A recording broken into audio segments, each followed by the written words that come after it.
오늘은 시편 139편 1절에서부터 10절까지 말씀을 통해서 하나님의 은혜의 말씀을 나누려 합니다. 139편은 시편 중에 상당수 많은 시편을 기록했던 다윗의 시편임을 우리가 알 수 있습니다. 139편을 썼던 상황과 환경은 어떠했는가? 그래서 139편의 그 후반절을 읽으면 다윗의 상황이 어떠했는가를 우리에게 잘 알려주고 있습니다. 그래서 성경은 이렇게 말합니다. 18절에 내가 세려고 할지라도 그 수가 모래보다 많소이다. 내가 깰 때에도 여전히 주와 함께 있나이다. 하나님이여 주께서 반드시 악인을 죽이시리이다. 피 흘리기를 즐기는 자들아 나를 떠날지어다. 그들이 주를 대하여 악하게 말하며 주의 원수들이 주의 이름으로 헛되이 맹세하나이다. 다윗은 고난과 환난 가운데 있었습니다. 시편 다윗이 쓴 시편의 상당수가 사울의 칼을 피해서 광야로 피신하면서 유리했던 10년 기간에 쓰여졌던 그러한 시편임을 우리가 안다면 고난과 역경 가운데서 다윗이 무엇을 의지했는가를 잘 우리가 알 수가 있습니다. 정말 풍전등화와 같이 바람 앞에 촛불과 같이 희미해져가는 다윗의 상황 또는 생명, 정말 누구도 이해할 수 없는 그런 상황 가운데서도 다윗은 정말 어려운 때일수록 하나님을 의지했던 그의 신앙의 모습이 시편 곳곳에 우리에게 잘 보여주고 있음을 알 수가 있습니다. 특별히 시편 139편에는 다윗의 심정, 다윗이 하나님에 대한 절대적인 하나님에 대한 의존이 어떠했는가를 우리에게 잘 보여주고 있습니다. 여호와여 주께서 나를 살펴보셨으므로 나를 아시나이다. 주께서 내가 앉고 일어섬을 아시고 멀리서도 나의 생각을 밝히 아시오며 나의 모든 길과 내가 눕는 것을 살펴보셨으므로 나의 모든 행위를 익히 아시오니 여호와여 내 혀의 말을 알지 못하시는 것이 하나도 없으니이다. 1절에서 4절에 상당히 많이 나오는 단어 중에 하나가 뭐냐?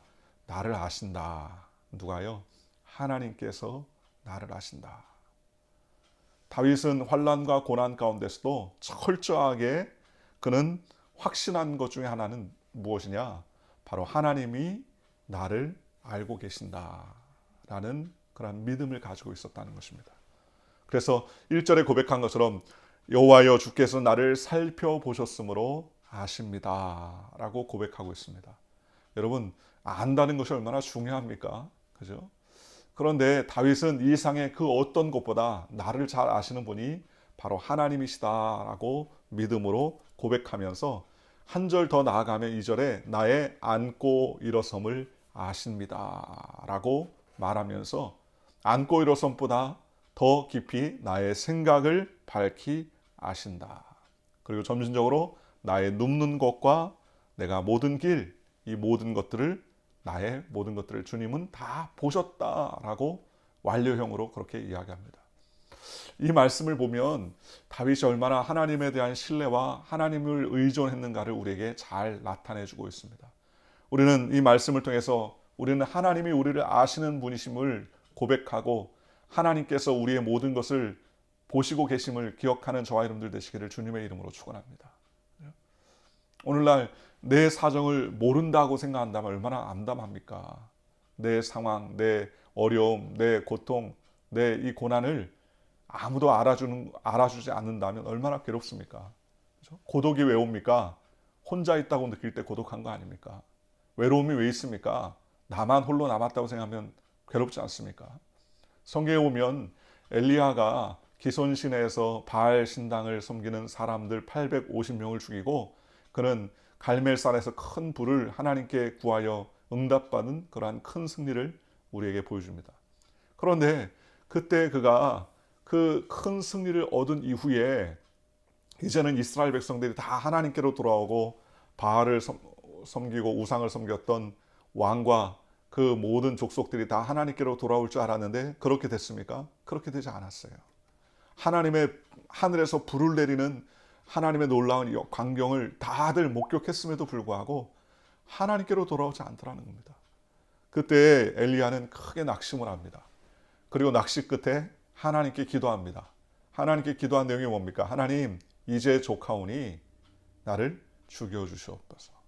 그러면서 하나님을 섬기는 사람이 이제 나 홀로만 남았고 모든 사람들이 다 하나님을 떠났다는 것입니다. 그리고 이 홀로 남은 상황 가운데서 이제 지칩니다. 피곤합니다. 낙심됩니다. 그러니 나의 목숨을 거둬가 주옵소서. 그렇게 이야기합니다. 그리고서 하나님께서 그를 까마귀를 통해서 또 주님께서 그를 시냇가로 인도하시고 그리고 나중에 호렙산 산 한가운데 동굴 가운데서 그를 만나 주시죠. 그리고서 주님의 음성이 세미한 음성이 들려서 뭐라고 말씀하십니까? 바알에게 무릎 꿇지 않은 7,000명을 내가 남겨두었다라고 말합니다. 그리고서 엘리야는 다시 소망을 얻고 힘을 얻어서 바로 하나님 말씀을 전하게 되더라는 것입니다. 나 혼자 남았다는 것 얼마나 힘듭니까?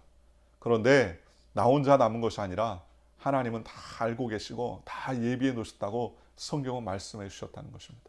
오늘 나만 혼자 고난받고 나만 혼자 어려운 것 같아도 하나님은 다윗의 고백같이 나를 다 아시고 나의 모든 것을 익히 하시고 나를 다 살펴보셨다라고 성경은 말씀하셨습니다. 그러니 우리는 소망이 있어요. 왜요? 주님이 우리의 모든 깊은 속사정을 다 아시고 우리의 형편과 처지를 아시고 하나님께서 우리를 지켜주신다고 성경은 말씀하셨습니다. 4절에 여호와여 내 혀의 말을 알지 못하시는 것이 하나도 없으시니이다. 주님은 다윗은 고백하기를 내 혀의 말을 알지 못하시는 것이 없으십니다 라고 그렇게 말씀하셨습니다. 여러분, 오늘 하나님은 우리의 혀의 말을 다 들으시고 계심을 기억하시기를 주님의 이름으로 축원합니다. 우리의 입술의 고백, 우리가 하는 말, 우리가 나누는 대화, 우리가 이야기하는 모든 일거수일족을 하나님은 들으신다는 겁니다. 얼마나 감사하며 얼마나 또 두려운 말씀입니까? 때때로 우리는 낙심하고 좌절하고 낙망하고 입술로서 하나님을 원망할 때가 얼마나 많이 있습니까? 그때 하나님은 우리의 기도를 들으시고 우리의 신음을 들으십니다. 주님께서 우리의 신음을 들으시고 우리의 앞길을 책임져 주실 줄 믿습니다. 그러니 우리의 입술을 주님 앞에 영광 돌리시는 저와 여러분들 되시기를 주님의 이름으로 축원합니다. 5절에 주께서 나의 앞뒤를 둘러싸시고 내게 안수하셨나이다. 이 지식이 내게 너무 기이하니 높아서 내가 능히 미치지 못하리이다. 참 은혜로운 말씀입니다. 어떤 말씀입니까? 하나님이 나의 앞뒤를 둘러싸시고 내게 안수해 주셨다는 거예요. 얼마나 큰 은혜입니까? 그런데 이 고백을 다윗이 하면서도 뭐라고 합니까? 6절에 이 지식이 내게 너무 기이하니 높아서 내게 능히, 쉽게 말하면 한마디로 말하면 하나님이 나를 둘러싸시고 나를 붙잡아 주고 안수해 주고 나를 인도해 줄 건데 이 하나님의 그 놀라우신 은혜를 생각한다면 내 지식으로는 이해할 수 없다는 거예요. 깨달을 수 없다는 겁니다. 그래서 내가 능히 미치지 못한다. 하나님이 나를 보호하시고 나를 둘러진시고 안수해 주시고 있다는 사실을 확신합니다. 그런데 그 하나님의 놀라우신 그 기이한 일들을 생각하면 내 지식이 너무나 낮고 하나님의 지식은 너무 높아서 주님이 나를 인도해 주신 것을 확신하지만 그러나 깨달을 수 없다는 거예요. 역설적인 내용 아닙니까? 하나님이 나를 지켜주고 계십니다. 그런데 나는 놀라우신 하나님의 그 기이한 능력을 이해할 수 없습니다. 깨닫지 못합니다. 감각적으로나 환경적으로는 느낄 수 없다는 것이죠. 하나님이 나를 지켜주시는지, 나를 보호해 주시는지, 나를 책임져 주고 계시는지, 나에게 안수해 주셨는지 알 수 없다는 거예요. 주님의 놀라우신 그 기이한 역사들을 내 감정이나 지식이나 경험으로는 도저히 이해할 수 없다는 겁니다. 그럼에도 불구하고 뭐라는 거예요? 하나님은 나를 보호해 주시고 나를 안수해 주셨습니다. 그걸 어떻게 고백하는 겁니까? 내 지식과 경험을 뛰어넘어 역사하신 하나님이기 때문에 나는 그것을 어떻게 한다? 믿습니다. 라는 다윗의 고백이라는 겁니다. 얼마나 큰 은혜의 고백입니까? 주님이 느껴지지 않습니다. 주님 보이지 않습니다. 주님 귀에 들리지 않고 주님 내 손에 잡히지 않습니다. 그러니 주님 살아계십니까? 주님 지금 이런 고난과 환난 가운데도 나와 함께 하시나요? 나를 지금 살펴보고 계신가요? 나와 함께 계시나요?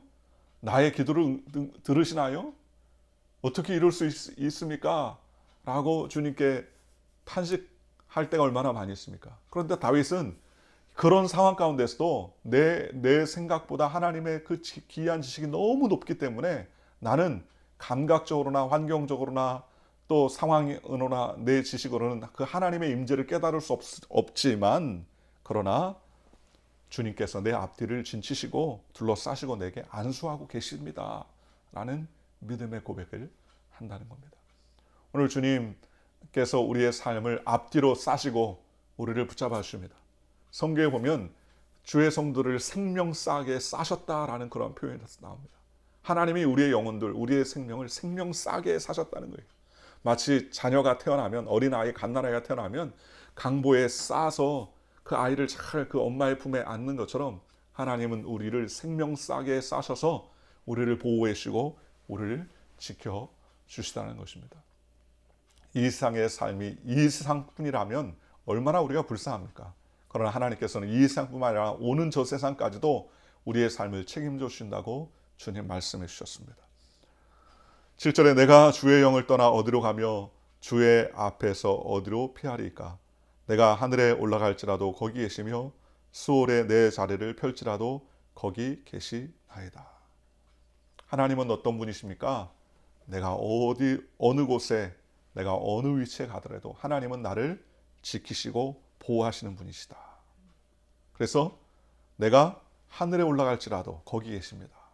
하늘은 어디입니까? 말 그대로 하늘이죠. 하나님의 나라, 수월입니다. 수월에 내 자리를 펼쳐도 거기 계십니다. 수월은 어디입니까? 쉽게 말하면 지옥. 내가 지옥 저 아랫목에 앉아 계셔도 주님은 거기도 다 계십니다. 쉽게 말하면 어느 곳에든지 계시다는 거예요.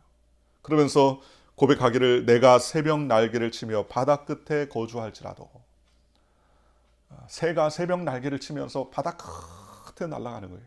아침 여명에 날개를 치면서 새벽 끝에 거주합니다. 그런데 다윗의 고백은 뭡니까?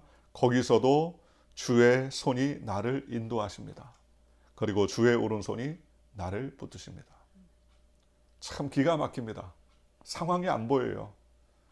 사울은 다윗을 죽이려고 수천 명을 풀어가지고 다윗의 목숨을 요구하고 또 매복하고 그를 붙잡으려고 애를 쓰고 다윗의 하지도 않은 일들을 갖고 모함하고 다윗을 죽이려고 달려듭니다. 그러니 무슨 소망이 있습니까?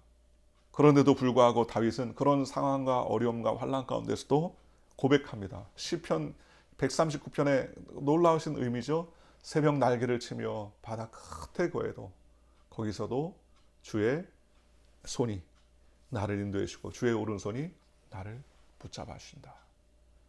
얼마나 큰 은혜입니까? 내 상황과 처지와 환경은 눈에 보이지 않고 손에 잡히지 않고 귀에 들리지 않고 오감으로 느껴질 수 없어도 하나님은 나를 지켜주십니다. 하나님은 나를 지켜주십니다. 이렇게 고백을 하더라는 것입니다. 오늘 우리가 읽지는 않았지만 같이 읽었으면 좋았겠다라는 말씀이 16절에 있습니다. 내 형질이 이루어지기 전에 주의 눈이 보셨으며 나를 위하여 정한 날이 하루도 되기 전에 주의 책에 다 기록되어 있는 내 형질이 뭡니까? 나의 이 형체가, 이 세포, 단위, 조직, 이 모든 것들이 내 형질이 이루기 전에 주의 눈이 보셨으며. 참 기가 막힌 표현 아닙니까? 내가 지금 모태에서 조직이 생기기 전에 주님이 나를 다 보셨다는 거예요. 그리고 나를 위하여 정한 날이 하루도 되기 전에 주의 책에 다 기록되어 있다.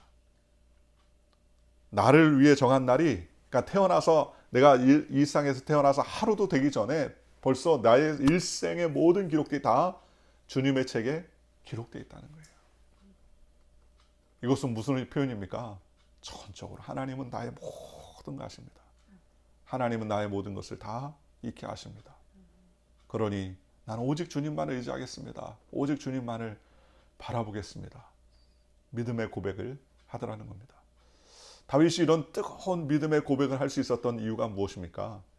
그것은 다윗의 10년 기간 동안에 그런 큰 환난과 고난을 겪어가면서 오직 소망과 우리의 기도의 대상, 우리가 섬겨야 될 대상은 오직 하나님이라는 사실을 그는 뼈저리게 체험했던 기간이 바로 다윗의 10년의 기간이었습니다. 다윗은 이 10년의 기간으로 신앙의 연단을 받고 삶의 연단을 받고 그는 어렵고 힘든 상황 가운데 있는 사람들의 그 삶을 깊이 체득하며 오직 하나님만을 의지했던 삶을 살았던 사람이 될 수가 있었다고 합니다. 오늘 우리에게 향하신 하나님 말씀이 이 말씀이죠. 때때로 다가오는 적지 않은 크고 작은 일들을 겪어가면서 정말 삶이 힘들구나라고 느낄 때 얼마나 많이 있습니까? 그럼에도 불구하고 우리보다 더 많은 날수를 고난받고 고통받았던 다윗은 그러함에도 불구하고 나의 모든 형질이 이루어지기 전에 주님이 나를 다 보셨고 내가 택한 날이 하루도 되기 전에 주의 생명책에 다 기록되어 있습니다. 그래서 나는 전적으로 하나님을 의지합니다. 이렇게 믿음을 고백한 믿음의 사람이었다고 성경은 말씀해 주셨습니다. 오늘 저와 여러분들이 우리의 삶 가운데 어떠한 상황 가운데서도 하나님만을 바라보고 주님만을 의지하는 믿음의 백성이 되시기를 주님의 이름으로 축원합니다. 지금은 혼란하고 지금은 괴롭고 힘들 때가 많이 있지만 마지막에 장차 그날에 우리가 주님의 나라에 거하고 하나님과 함께 동행할 때 그때에 그런 환난과 고난의 때에 내가 기도할 수 있었구나, 내가 무릎 꿇을 수 있었구나, 하나님을 만날 수 있었구나, 주님을 경험하게 됐었구나, 그것 또한 축복이요 그것 또한 하나님의 은혜였구나, 이렇게 믿음으로 고백할 때가 반드시 올 줄 믿습니다. 그러니 오늘 다윗의 고백과 같이 우리를 살피시는 하나님을 다시 한번 확신하고 어려움 가운데서도 주님께 기도하고 간구하며 하나님께 의지하는 저와 여러분들 되시기를 주님의 이름으로 간절히 축원합니다.